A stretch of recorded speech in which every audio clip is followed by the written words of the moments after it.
Hi everyone, welcome to my channel Satya Mallishwari. నేను Mallishwari academic growth coach. చాలామంది parents నన్ను ఒకే ప్రశ్న అడుగుతున్నారు, మా పిల్లలు చదువు మీద ఇంట్రెస్ట్ చూపించడం లేదు అని. నిజం చెప్పాలంటే 90% పేరెంట్స్ వాళ్ళకి తెలియకుండానే ఒక మిస్టేక్ చేస్తున్నారు. దాంతో పిల్లలు చదువును భయపడుతూ మొదలు పెడుతున్నారు. అసలు ఆ మిస్టేక్ ఏంటి, దాన్ని ఎలా కరెక్ట్ చేయాలో ఈ వీడియోలో తెలుసుకుందాం. చాలా మంది పేరెంట్స్ మార్క్స్ మీద మాత్రమే ఫోకస్ చేస్తున్నారు. ఎన్ని మార్క్స్ వచ్చాయి, క్లాస్లో ర్యాంక్ ఎంత అని మాత్రమే అడుగుతున్నారు. ఈ సబ్జెక్ట్ అర్థమైందా, ఎంతవరకు నేర్చుకున్నావు అన్నది ఎవ్వరూ అడగడం లేదు.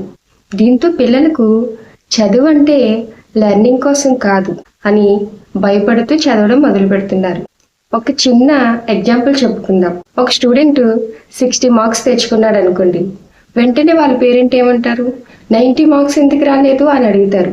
అలా కాకుండా పేరెంట్ అప్పుడప్పుడు ఇలా అడిగి చూడండి, ఈ సబ్జెక్ట్లో కొత్తగా ఏం నేర్చుకున్నావు, అర్థమవుతుందా అని అడిగి చూడండి. పిల్లలకు చదువుపై ఇంట్రెస్ట్ పెరుగుతుంది. ఒకటే సొల్యూషన్, పేరెంట్స్ ఒక చిన్న చేంజ్ చేస్తే చాలు. ఈ 3 థింగ్స్ ఫాలో చేయండి.